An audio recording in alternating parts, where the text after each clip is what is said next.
ଦଳରୁ ଇସ୍ତଫା ଦେଲା ପରେ ଆମର ଉପର ନେତୃତ୍ୱ କେହି ଆମକୁ ଡାକିଲେନି କି ଆମ କଥା କିଛି ବୁଝିଲେନି। ସେଥିପାଇଁ ମୁଁ କିଛି ଦିନ ଅପେକ୍ଷା କରିଗଲି। ଅପେକ୍ଷା କରିଗଲା ପରେ ଆଜି ମୋର କିଛି ଆଗଧାଡ଼ିର କର୍ମକର୍ତ୍ତା ଆଉ ମୋର କିଛି ସରପଞ୍ଚ ସମିତି ମାନଙ୍କୁ ନେଇ ପ୍ରୟାସକାନ୍ତି ସାମଲଙ୍କ ନେତୃତ୍ୱରେ ଆମେ ଆଜି ରାଜ୍ୟ ବିଜେପି କାର୍ଯ୍ୟାଳୟରେ ତାଙ୍କର ଉପରିସ୍ଥ ନେତାଙ୍କ ପାଖରେ ଆମେ ଆଜି ମିଶ୍ରଣ ପର୍ବରେ ସାମିଲ ହେବୁ। କେତେ ସରପଞ୍ଚ ସମିତି ଆପଣ ଯାଉଛନ୍ତି ଆଜି? ଆମର ମୁଁ ତ ଗଣି ନାହିଁ କେତେ ଆମର ଯାଉଛନ୍ତି, ଅଧିକାଂଶ ଯାଉଛନ୍ତି।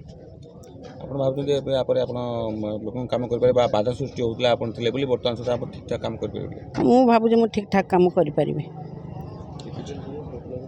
ଆଚ୍ଛା, ଯେଉଁମାନେ ଦାୟିତ୍ୱ ନେଇଥିଲେ ଆପଣଙ୍କୁ ବୁଝିବା ପାଇଁ ଡାକିବେ ବୋଲି ସେମିତି କେହି କିଛି ଡାକିଲେନି? ନା, ମୋତେ କେହି ଡାକି ନାହାନ୍ତି, କିଛି ସୂଚନା ବି ଦେଇନାହାନ୍ତି।